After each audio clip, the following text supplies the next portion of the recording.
Eu acidentalmente quebrei as costelas do meu namorado e perfurei o pulmão depois que ele recriou o pior dia da minha vida como uma pegadinha. Eu acho que isso destruiu minha vida. O que eu faço agora?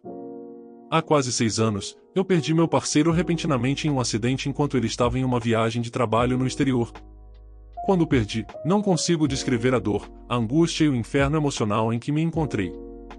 Planejamos uma vida juntos, em uma fração de segundo, tudo se foi. Após o ocorrido, eu desmoronei completamente como ser humano. Deixei minha carreira na área da saúde, não consegui sair do meu apartamento por 3 meses, perdi 27 quilos e já era bem magro, e simplesmente desliguei. Em resumo, eu estava um caos em todos os sentidos. Com o apoio de alguns amigos muito persistentes, recursos comunitários e uma terapeuta incrível, comecei a processar e seguir em frente. Através de terapia intensa e ajuda psiquiátrica temporária, consegui me curar ao longo dos anos, embora o luto não seja um processo linear. Avançando para cerca de 2 anos e meio atrás, quando conheci meu atual namorado. É difícil descrever como é entrar em um relacionamento depois de perder uma alma gêmea, mas saibam que ele não foi um romance de rebote, não é um segundo lugar ou algo assim. Eu o amo com todo o meu coração, embora sempre vá amar meu falecido parceiro.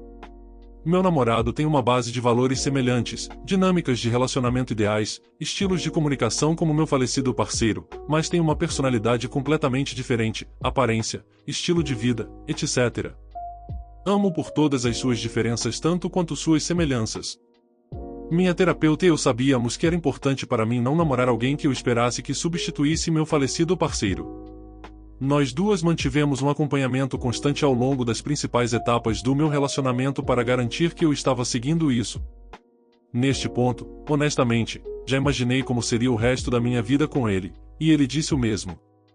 Ele também foi o namorado mais compreensivo quando lhe contei sobre o falecimento do meu falecido parceiro e minha jornada de luto. Se houvesse uma maneira exemplar de lidar com a situação, ele poderia ter escrito o livro inteiro. Realmente, não poderia ter pedido um namorado melhor. E isso até ontem. Meu namorado gosta de pregar peças em mim, e até filmou algumas para postar online. Não é uma coisa constante ou frequente o suficiente para eu estar sempre alerta, e eu sempre disse que sou propenso a coisas estranhas acontecerem comigo, então nunca percebo quando estou sendo vítima de uma pegadinha. Por questões de anonimato, não vou detalhar pegadinhas anteriores que ele fez, pois algumas tiveram um grande número de visualizações, mas são principalmente inofensivas, irritantes, etc. Por mais que eu odeie ser vítima de pegadinhas no momento, ele nunca foi longe demais, sempre verifica como estou, pede minha permissão para postá-las, e tudo mais. Acho que devo dizer que ele nunca tinha ido longe demais até ontem. Ele me mandou uma mensagem de texto de manhã para confirmar os planos de jantar que tínhamos naquela noite, e eu respondi perguntando se ele precisava que eu buscasse algo no caminho de casa do trabalho. Pelo menos 2 vezes por mês, ele cozinha um jantar elaborado para nós. Estou falando de combinações de vinhos coordenadas, cardápios de degustação, coisas assim. Como eu disse, ele é um namorado perfeito. Planejei fazer uma chamada de vídeo com ele no almoço como sempre faço, então sem problemas. Bem, ele não me respondeu no almoço. Sem problemas, ele provavelmente está ocupado. Enviei mais algumas mensagens depois do almoço, apenas coisas aleatórias, mas ele nunca respondeu, e quando terminei o trabalho, meu telefone mostrou que ele nem mesmo as leu. Fiquei um pouco ansioso, admito, mas deixei de lado. Não preciso ouvir dele constantemente, mas uma pausa repentina na nossa rotina pareceu estranha porque ele sempre me avisa com antecedência quando algo está acontecendo ou se ele está ocupado. Sempre. Ele também sempre esquece algo para os jantares que faz para nós e me pede para buscar algo no caminho de casa.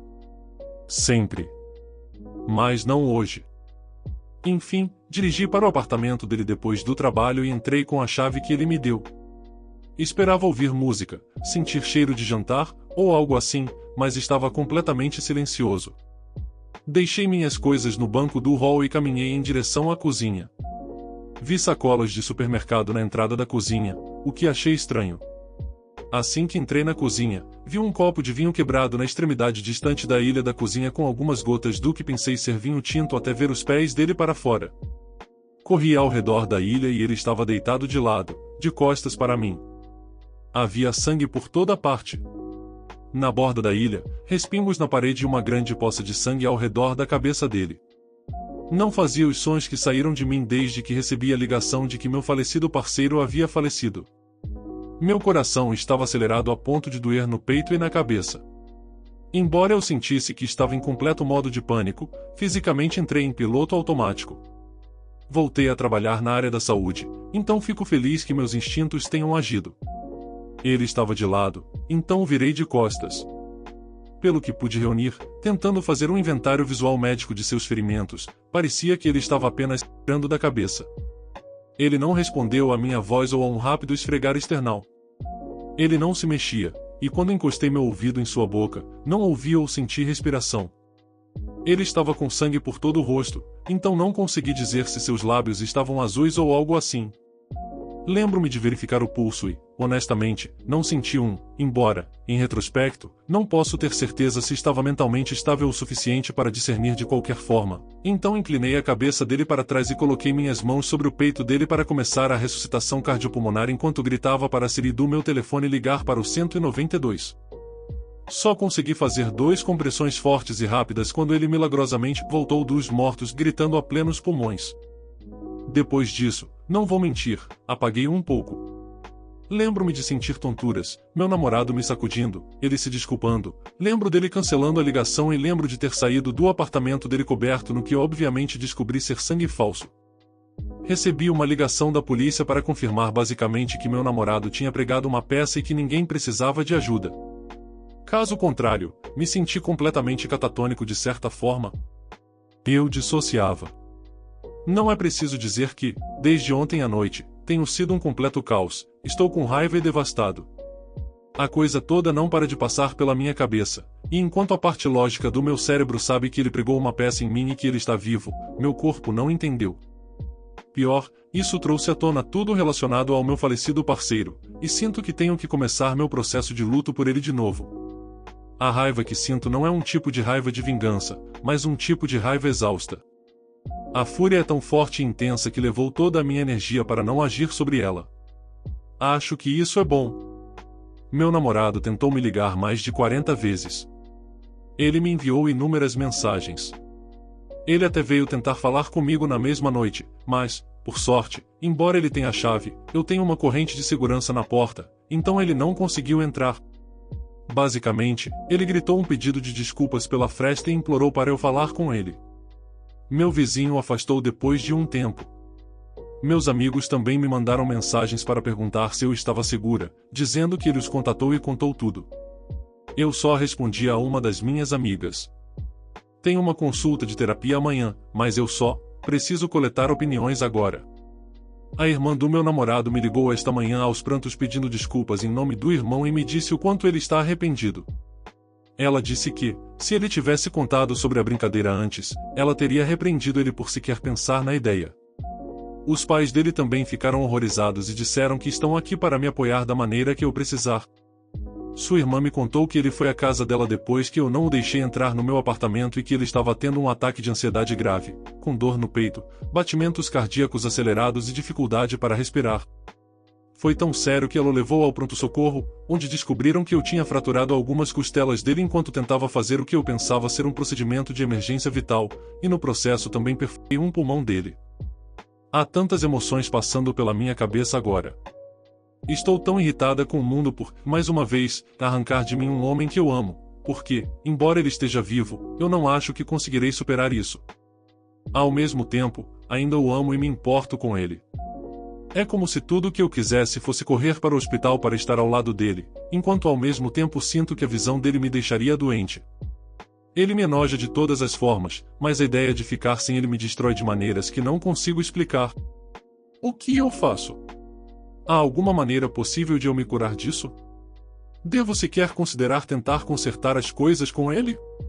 Eu quero mesmo fazer isso dar certo? Esse relacionamento todo foi uma fachada que ele construiu para vender uma brincadeira tão pessoal, cruel e repugnante? Por que ele faria algo que sabia que me destruiria tão profundamente? O que eu fiz para ele pensar que eu mereço isso? Como começo meu processo de luto enquanto também processo esse término? Como posso confiar em alguém novamente? Eu quero dizer, sério. Deixei para trás um dispositivo de homem morto no fluxo de trabalho da empresa quando percebi que estava prestes a ser intimidado a pedir demissão. Comecei a trabalhar em logística em uma empresa que constrói coisas. E isso foi justamente quando a Covid começou, na verdade.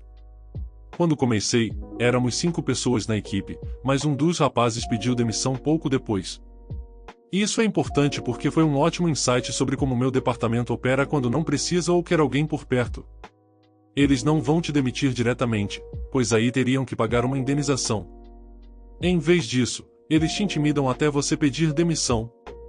Eu vi praticamente o pacote completo, excluindo os de reuniões e eventos importantes, desprezando-os em público, dando sermões, nunca reconhecendo um bom trabalho feito, mas sempre fazendo questão de que todos saibam sobre o trabalho mal feito.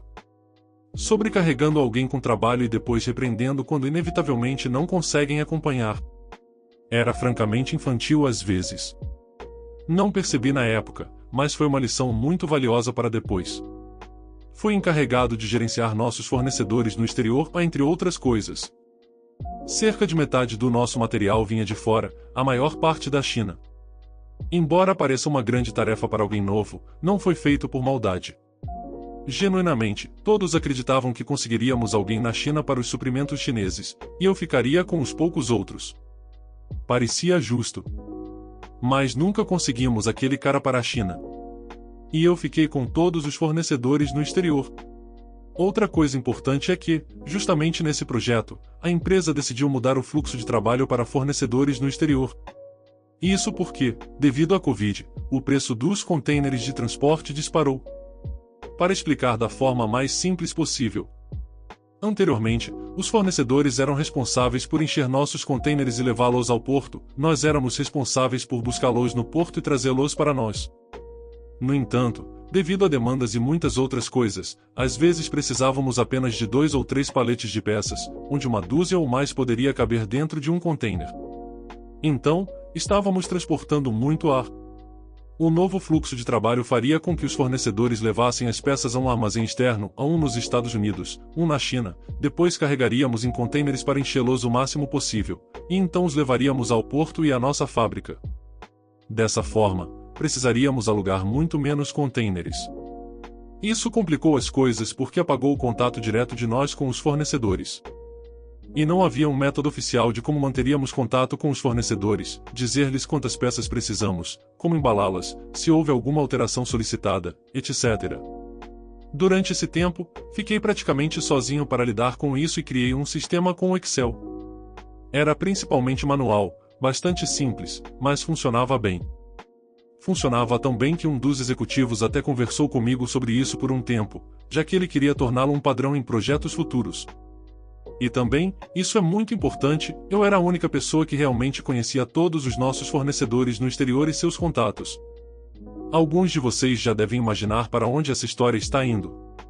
Então, durante todo esse tempo, ninguém realmente se preocupou em me pedir para explicar como meu sistema funcionava e onde eu mantinha o controle de todos os contatos dos fornecedores.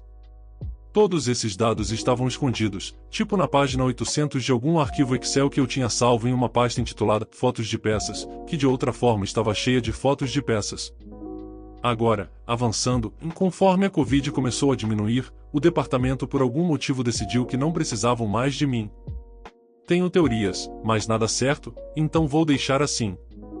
Eu vi praticamente a mesma coisa acontecer como tinha visto com aquele cara que saiu pouco depois de eu começar. Todo o bullying.